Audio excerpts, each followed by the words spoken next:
How to convert USD to USDT in Bybit.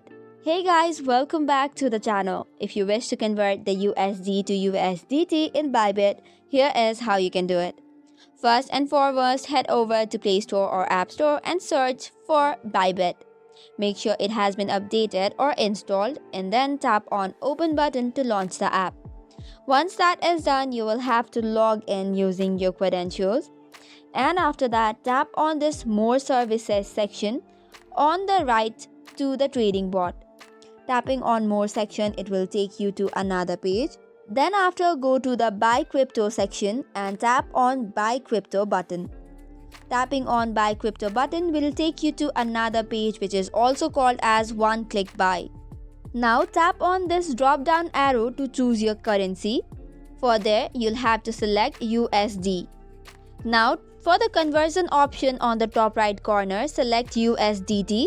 After that, input the amount of USD you would like to convert into the USDT.